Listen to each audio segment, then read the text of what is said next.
they don't get the benefit of the 20% pass-through rate. For them, there's a different strategy that could reduce their taxes: incorporating and operating through a professional corporation. So the doctor would own the professional corporation. The professional corporation could be a partner in a partnership with other doctors or other professional corporations, or the professional corporation could be hired directly by the doctors.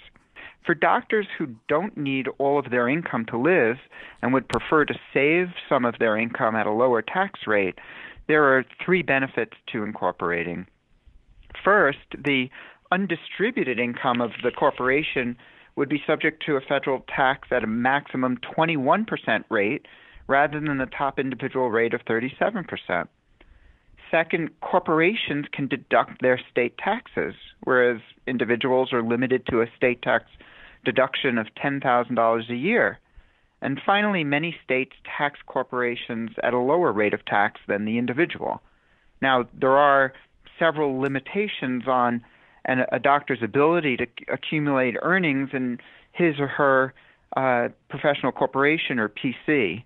Interestingly, all of these rules that limit the doctor's ability to accumulate earnings date back decades and decades ago, when the top individual rate was much, much higher than the corporate rate. Since 1986 until just this year, the individual rate and the corporate rate have been roughly the same.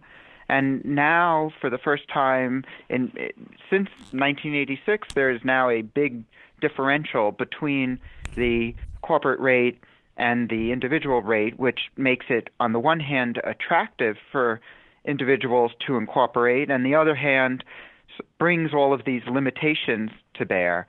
The first limitation is something called the accumulated earnings tax, which is an additional 20% that's imposed on a corporation that accumulates earnings beyond the reasonable needs of its business. The second limitation is a special personal holding company tax of 37% that's imposed on professional corporations. But this tax is imposed on a professional corporation only if 60% of its adjusted gross income is a passive type of income, like dividends, interest, and capital gains. And finally, there are two related provisions that work and would apply to certain PCs, particularly a professional corporation that worked for a single hospital or a single partnership. And these provisions could require the professional corporation to pay the owner doctor an arm's length salary, which for the doctor would be taxable at the top rates.